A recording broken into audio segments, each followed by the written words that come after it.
Narasumber tersebut menjelaskan bahwasannya Presiden pertama Indonesia, yaitu Insinyur Soekarno, masih hidup dan ia tahu keberadaannya. Bahkan ia pun bersedia untuk mengantarkan jika ada yang mau bertemu dengan Pak Soekarno.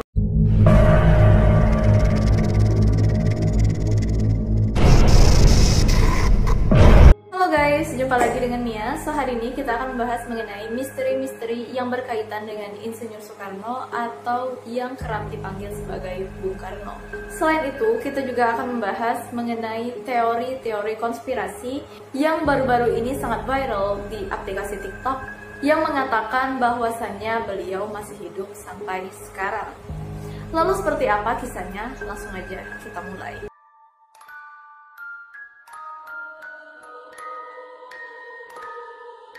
Insinyur Soekarno, Presiden pertama Republik Indonesia, yang biasa dipanggil sebagai Bung Karno, lahir di Blitar, Jawa Timur pada tanggal 6 Juni 1901. Beliau meninggal di Jakarta pada tanggal 21 Juni 1970. Ayahnya bernama Raden Sukemi Sosrodihardjo dan ibunya Ida Ayu Nyoman-Rai. Semasa hidupnya beliau mempunyai 9 istri, namun yang paling terkenal adalah 3 orang istri yang bernama Fatmawati, Hartini, dan juga Ratna Sari Dewi. Dari istrinya Fatmawati, ia mempunyai 5 orang anak, yang itu Guntur, Megawati, Rahmawati, Sukmawati, dan juga Guru. Sedangkan dari istrinya Hartini, ia mempunyai 2 orang anak, yaitu Taufan dan Bayu. Nah, dari istrinya Ratna Sari Dewi, wanita keturunan Jepang yang bernama asli Naoko Nemoto, ia mempunyai 1 orang anak, yaitu Kartika. Nah, ketika dilahirkan, Soekarno diberikan nama Kusno Sosrodihardjo, namun karena sering sakit-sakitan, ketika berumur 5 tahun namanya diubah oleh ayahnya menjadi Soekarno. Nama tersebut diambil dari seorang panglima perang dalam kisah Bratayuda, yaitu Karna. Nama Karna menjadi Karno karena dalam bahasa Jawa huruf A berubah menjadi huruf O, sedangkan awalan su memiliki arti baik.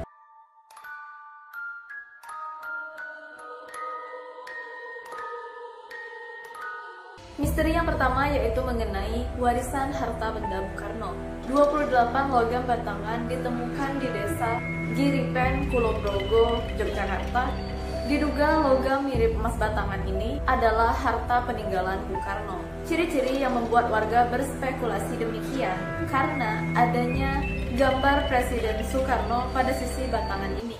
Selain itu, terdapat pula lambang burung Garuda serta padi yang bertuliskan LM 24 karat buatan London dan Swiss.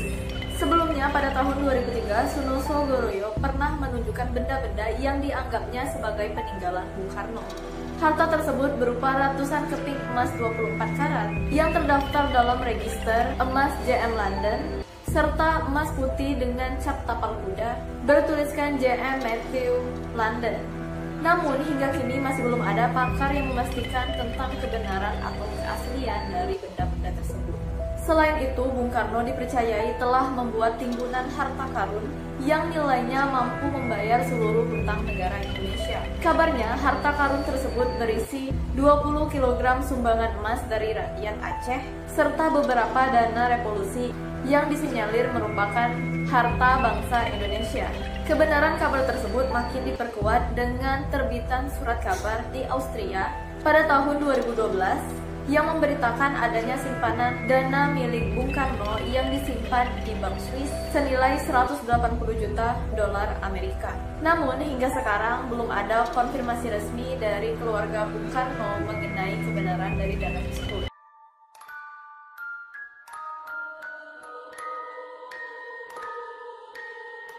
Selanjutnya yaitu misteri tentang tongkat komando presiden yang selalu dibawa oleh Bung Karno kemanapun ia pergi. Tongkat ini dikabarkan memiliki kekuatan mistis dan dipercaya ada hubungannya dengan besarnya pengaruh Bung Karno pada saat menjabat sebagai Presiden Republik Indonesia yang pertama. Dari sudut pandang mistis, tongkat ini memang bukan tongkat biasa karena tongkat tersebut terbuat dari kayu pucang kalak, sebuah kayu pucang yang tumbuh di daerah Kalak. Kayu ini dikenal sebagai kayu keramat dan dipercaya sebagian orang memiliki kekuatan gaib. Bahkan tongkat komando Bung Karno ini disebut-sebut sebagai penyelamat dari insiden penembakan Idul Adha pada tahun 1962.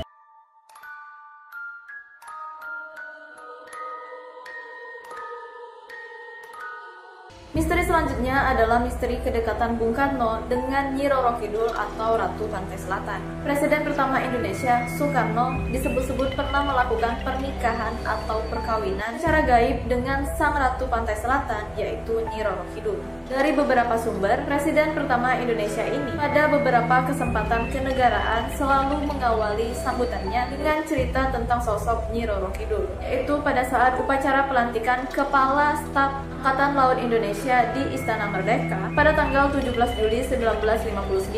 Selanjutnya, ia pun pernah membuka sambutan dengan menceritakan tentang sosok Nyi Roro Kidul ketika Musyawarah Nasional Maritim pada tanggal 23 September 1963. Selain itu, pada tahun 1960 dibangun Istana Presiden Republik Indonesia di kawasan persis di bibir Pantai Citepus yang bernama Pesanggerahan Tejo Resmi. Tak jauh dari situ dibangun pula Samudra Beach Hotel dengan anggaran 660 miliar rupiah dari perampasan Perang Jepang. Hotel ini pun akhirnya melahirkan segudang cerita yang berkaitan dengan Ratu Pantai Selatan, di mana hotel ini dianggap sebagai gerbang kerajaan Sang Ratu dan tempat bertemunya Bung Karno dengan Nyi Roro Kidul di kamar 308. Nah, pernikahan antara Bung Karno dengan Nyi Roro Kidul ini pun tertulis di dalam buku Dunia Batin 2, Macan Asia, Pengalaman-Pengalaman Spiritual Bung Karno dan Pak Harto pada tahun 2014. Nah, di buku tersebut diceritakan bahwasannya kawin disimbolkan sebagai upaya Bung Karno untuk memperkuat bangsa Indonesia dari segi maritim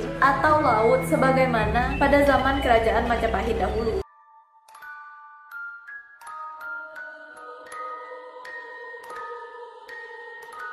Selanjutnya adalah tentang misteri Villa Bung Karno yang berada di puncak Riung Agung. Nah, villa yang terletak di dekat kawasan Riung Gunung Puncak dipercayai oleh sebagian orang sebagai petilasan Bung Karno. Tidak jauh dari Villa Bung Karno ini terdapat rest area yang berukuran sekitar 100 x 300 meter yang mana digunakan untuk parkir dan lokasi berjualan. Ternyata para pedagang di rest area itu pun sangat hafal dengan cerita tentang Villa Soekarno ini.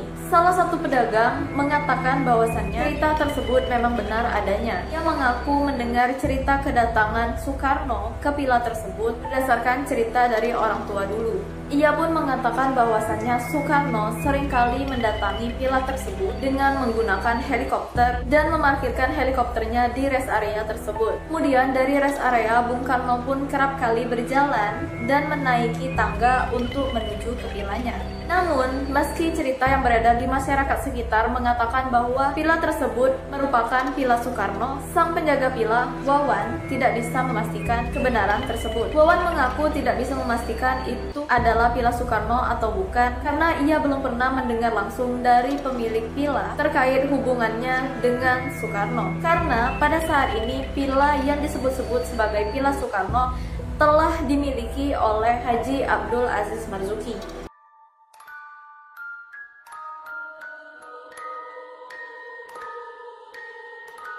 Selanjutnya adalah misteri kematian Bung Karno. Wafatnya Bung Karno bukan hanya meninggalkan kenangan bagi masyarakat Indonesia, tetapi juga meninggalkan berbagai kabar yang tidak jelas asal-usulnya dan tidak terjamin kebenarannya. Ratna Sari Dewi, istri kelima dari Presiden Soekarno ini, pernah menyatakan bahwasannya Bung Karno meninggal secara tidak wajar. Lebih jelasnya, ia mengatakan bahwasannya kematian Bung Karno sengaja diatur agar pemilu pada tahun 1971 dapat terlaksanakan. Selain itu, ia pun mengatakan bahwasannya rezim militer sengaja mengisolasi Bung Karno di Wisma Yaso agar Bung Karno mengalami gangguan psikologis. Nah, pernyataan dari istri kelima Soekarno tersebut tidak pernah dibenarkan ataupun dibantah oleh pemerintah Orde Baru. Lalu tak lama ini, isu itu pun kembali terangkat pada tahun 2008 setelah kematian Soeharto. Pertama, Soekarno wafat sebagai tahanan politik. Ia diasingkan di rumah tahanan oleh Soeharto yang pada saat itu telah mengambil tahta kekuasaan dari Soekarno. Pada saat itu Soeharto memiliki 1001 cara untuk mengambil kekuasaan dari Soekarno, hingga akhirnya ia pun berhasil dengan rapi menyingkirkan sang proklamator sekaligus penyambung lidah rakyat Indonesia. Isu yang kedua adalah sebelum Soekarno meninggal, ia telah jatuh sakit. Soekarno sudah mengalami sakit menahun dan terakhir dirawat di Rumah Sakit Pusat Angkatan Darat sejak tanggal 16 Juni 1970. Tim medis yang menangani Soekarno mengabarkan bahwasannya keadaan sang proklamator sudah membaik. Kabar ini muncul pada tanggal 19 Juni 1970. Nah, pada hari yang sama menurut Fatmawati, Soekarno sakit karena ia hidup dalam kesendirian dan tidak pernah dijenguk oleh Fatmawati. Isu yang ketiga adalah Soekarno diketahui sudah mengidap penyakit batu ginjal dan tekanan darah tinggi. Pada saat itu Soekarno sudah mengajukan permohonan untuk segera diberikan obat-obatan, namun tidak kunjung mendapat perhatian. Sempat akan dilaksanakan operasi ginjal, namun tak kunjung dilakukan karena alasan kesehatan, sehingga ginjalnya tidak berfungsi dengan baik. Lalu keadaan Soekarno semakin memburuk pada malam 20 Juni 1970. Tidak sadarkan diri sejak pukul 3.50 dini hari tanggal 21 Juni 1970. Pagi hari sekitar pukul 7, tim medis kembali mengabarkan bahwasannya Soekarno telah meninggal. Sontak hal ini menjadi kabar duka bagi bangsa Indonesia. Kemudian Menteri Penerangan Budiarjo menyampaikan rasa bela sungkawanya sekaligus mengumumkan masa berkabung nasional selama 7 hari. Isu selanjutnya mengenai pemakaman Soekarno yang turut dipolitisasi. Pada saat itu, Soeharto sebagai pemangku kebijakan pemerintahan melakukan pertemuan dengan pimpinan politik, pimpinan Dewan Perwakilan Rakyat, serta Ketua Dewan Perwakilan Agung untuk membahas mengenai penyelenggaraan upacara dan menetapkan pemakaman kenegaraan sebagai bentuk penghargaan kepada Soekarno. Soeharto dan pejabat pemerintahan lainnya menetapkan pemakaman Soekarno ditempatkan di Blitar, padahal beberapa hari sebelum ia wafat, beliau menyampaikan keinginannya kepada salah seorang perawat untuk menemui anaknya Kartika. Lalu pihak yang berwenang pada saat itu mengupayakan pertemuan antara Soekarno dengan anaknya Kartika, yang pada akhirnya Kartika beserta ibunya Ratna Sari Dewi berhasil didatangkan dan ditemukan dengan Bung Karno. Bung Karno pun berwasiat bahwasannya ia sangat ingin sekali diwafatkan di bawah pohon yang rindang, dikelilingi pemandangan yang indah, di sebelah sungai dengan air yang bening, berbaring di antara perbukitan dan ketenangan yang berhawa dingin, di pegunungan daerah Priangan yang subur, di mana Soekarno bertemu pertama kali dengan petani Marhaen. Namun wasiat tersebut tidak diindahkan oleh Soeharto yang tetap melaksanakan pemakaman di daerah Blitar dengan alasan bahwa Soekarno memiliki kedekatan dengan ibunya. Pada analisa lainnya, para sejarawan berpendapat bahwa keputusan Soeharto memakamkan Soekarno di Blitar karena terlalu berbahaya apabila pemakaman Soekarno terlalu dekat dengan Jakarta karena akan mengganggu stabilitas pusat negara. Selain itu, beberapa kelompok menginginkan agar jenazah Soekarno dipindah tempatkan dengan dalih kelompok tersebut mendapatkan wasiat dari Soekarno. Di sisi lain menyebutkan bahwa pemakaman Soekarno pada saat itu tidak sah secara Islam karena dimakamkan di dalam peti.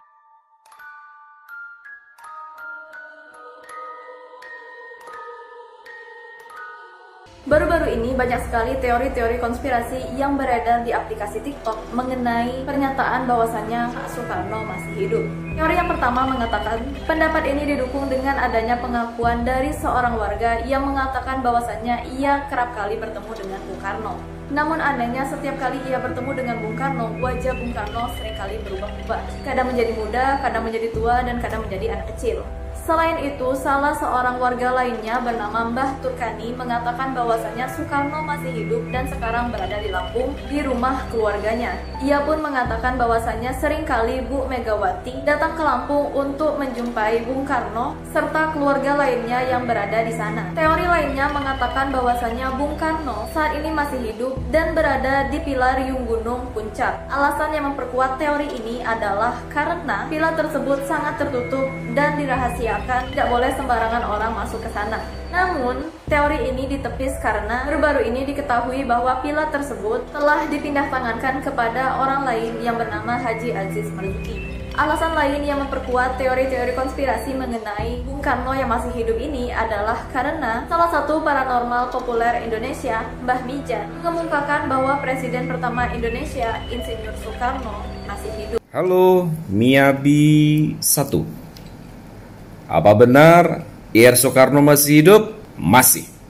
Mbah Mijan mengatakan bahwasannya ayah dari Megawati Soekarno Putri ini berada di sebuah tempat rahasia. Selain itu, di TikTok pun beredar video penggalan seseorang yang sedang diwawancarai tentang Insinyur Soekarno yang diunggah di akun YouTube Koyang TV pada tanggal 4 Maret 2019. Narasumber tersebut menjelaskan bahwasannya Presiden pertama Indonesia itu Insinyur Soekarno masih hidup dan ia tahu keberadaannya. Bahkan ia pun bersedia untuk mengantarkan jika ada yang mau bertemu dengan Pak Soekarno. Akan tetapi sangat dirahasiakan tempatnya dan tidak diperbolehkan adanya wartawan atau diketahui oleh khalayak ramai. Ia pun menambahkan bahwasannya Soekarno seringkali berpindah-pindah tempat supaya tidak ada jejak yang diketahui. Oke guys, jadi ini aja bagaimana menurut kalian. Apakah kalian mempercayai teori-teori ini? Ataukah ada di antara kalian yang mempunyai teori lain mengenai hal ini? Please komen di bawah. Dan by the way, aku minta maaf banget, I'm so sorry. Aku benar-benar lupa untuk rekaman video penutup dan kita baru ingat, baru tahu kalau kita nggak rekaman video penutup itu di detik-detik terakhir kita ngedit videonya. Dan I think it's okay, aku record video kayak gini aja. Jangan lupa untuk like dan share video ini jika kalian menyukainya. Dan buat yang belum subscribe, jangan lupa untuk subscribe. Jangan lupa juga untuk mengaktifkan loncengnya agar kalian mendapatkan notifikasi ketika aku mengupload video baru. See you in the next video. Bye bye.